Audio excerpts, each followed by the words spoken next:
and my name is Michaela Avon. Before I begin my speech tonight, I'd like to ask all of you a question. Can anyone tell me what Stevie Wonder, Isaac Newton, Winston Churchill, Mark Twain, Philip Phillips, Albert Einstein, Michael J. Fox, and Victor Hugo could all have in common? Sure, each of these people made a contribution to society, whether through academics or through the arts. However, they all have one more thing in common. Each of these famous people was born premature. A premature or neonatal newborn is defined by any baby born at less than 37 weeks gestation. Since each of these babies missed out on anywhere from the last 4 weeks to the last 2.5 months of development within its mother's womb, and are obviously very different from full-term babies, they still require special treatment and stay in a special nursery known as the Neonatal Intensive Care Unit, or NICU. Because, according to the CDC, more than 500,000 babies in the U.S., or 1 in 8, are born prematurely each year, it's important to know a few things about the NICU, such as the vocabulary used there, how easy it is to overload a preemie's senses, and how important it is to never do so, should you ever find yourself caring for a premature baby. As patients in the NICU are so special, there is a special vocabulary or language used there. One of the terms I learned while job shadowing at the Jackson General NICU was a containment hold. A containment hold involves using delivery blankets rolled up and wrapped around the baby to mimic the mother's confined space of her womb.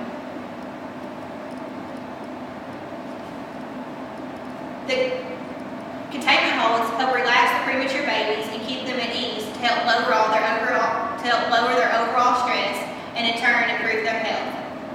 The barriers provided by the rolled up blankets or bendy and snuggie improve muscle tone and function that a baby is missing out on while outside of the womb.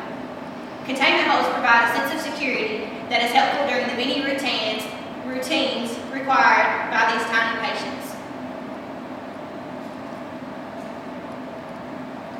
Swaddle bathing is a newer idea that helps the preemies feel as contained and secure as possible.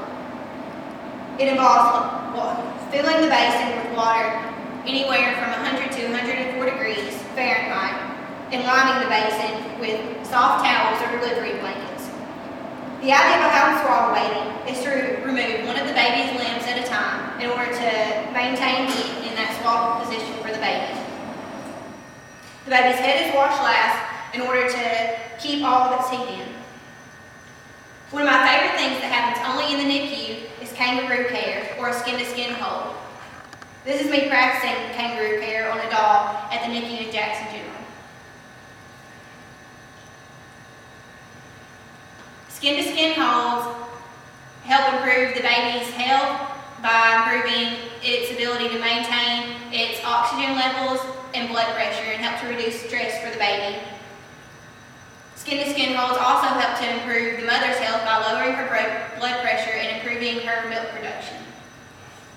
Another important area unique only to the NICU patients are preemie senses. Along with 5 main senses, vision, hearing, touch, taste, and smell, preemies are extremely sensitive to movement. It is very important not to overload a neonate's senses, as this can be done by something as simple as rocking the baby while you're holding it, or bouncing, or even just talking to your special newborn while holding it. According to a handout given to me by a nurse while job shadowing at the NICU in Jackson, and from her personal experience, regularly overloading a premature baby's senses through necessary tests and procedures causes nearly 1/2 of them to develop behavioral or learning problems such as ADD during early childhood. Having some prior knowledge about techniques used in the NICU, such as containment holds, kangaroo care, and swaddle bathing, will definitely come in handy if you, your spouse, a relative, or a close friend ever gives birth to a baby before 37 weeks. According to the March of Dimes, the rate of premature births has risen 36% in the last 35 years, and knowing about how different and special their care is can help you understand the importance of research on the causes and prevention of early births. In April 2013, my baby sister Malia was born at 36 weeks. Luckily, she did not have to spend any time in the NICU. However, I was able to use some of my prior knowledge about neonatal newborns in order to properly care for her. I hope none of you are ever in the same situation, but if you are, I'm confident that you will be able to use some of this information to build a foundation on learning how to properly care for your special newborn. Okay, because we need to put it in the crowd shot.